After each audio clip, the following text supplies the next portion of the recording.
தாய் தமிழ் உறவுகளுக்கு வணக்கம். புத்தாண்டில் புதிய முதலமைச்சர் வேலையை ஆரம்பித்தார் என்ற தலைப்பில் இந்த காணொளியை நாம் காண்கிறோம். தற்பொழுது 2026 தமிழக சட்டசபை தேர்தல் யாருமே எதிர்பாராத வகையில் ஜோசப் விஜய் ஆட்சியை பிடித்துள்ளார். திமுக முன்னாள் அமைச்சர்களுடைய துறைகளில் நடந்த ஊழலை விஜய் தூசி தட்டி பார்க்க ஆரம்பித்துள்ளார். அது சம்பந்தப்பட்ட ஊழல் கோப்புகள் விஜய் மேஜையில் உள்ளன. சட்டசபை கூட்டத்தொடர் முடிந்த பிறகு விஜய் அந்த ஊழல் கோப்புகளை திறந்து பார்க்க உள்ளார். பல திமுக முன்னாள் அமைச்சர்கள் மீது நடவடிக்கை எடுக்க உள்ளார். ஒரு சில திமுக முன்னாள் அமைச்சர்கள் மீது விஜய் கோபத்தில் உள்ளார்.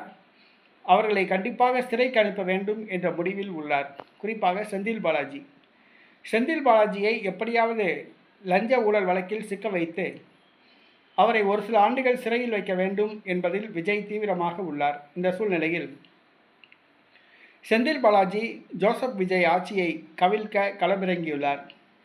தமிழக வெற்றி கழகத்தை சார்ந்த மூத்த தலைவர்களை செந்தில் பாலாஜி ரகசியமாக தொடர்பு கொண்டு வருகிறார். அதற்கான முழு செலவையும் அவர் ஏற்றுள்ளார்.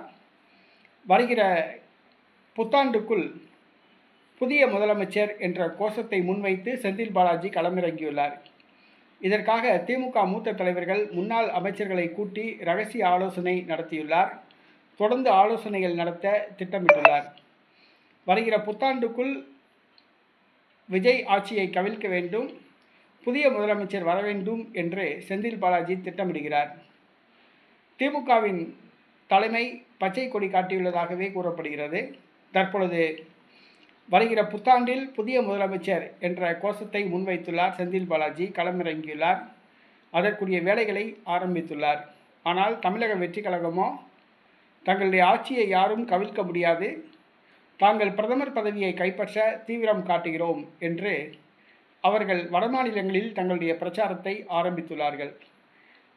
தமிழகத்தில் ஆட்சியை பிடித்து விட்டோம், தங்களை யாரும் கவிழ்க்க முடியாது, இன்னும் 50 ஆண்டுகளுக்கு தமிழ்நாட்டில் நாங்கள் தான் முதலமைச்சர் என்று தமிழக வெற்றி கழகம் மார்தட்டுகிறது. அதே நேரத்தில் வருகிற பாராளுமன்ற தேர்தலில் தமிழக வெற்றி கழகம் பிரதமர் பதவியை கைப்பற்ற தீவிரம் காட்டி வருகிறது.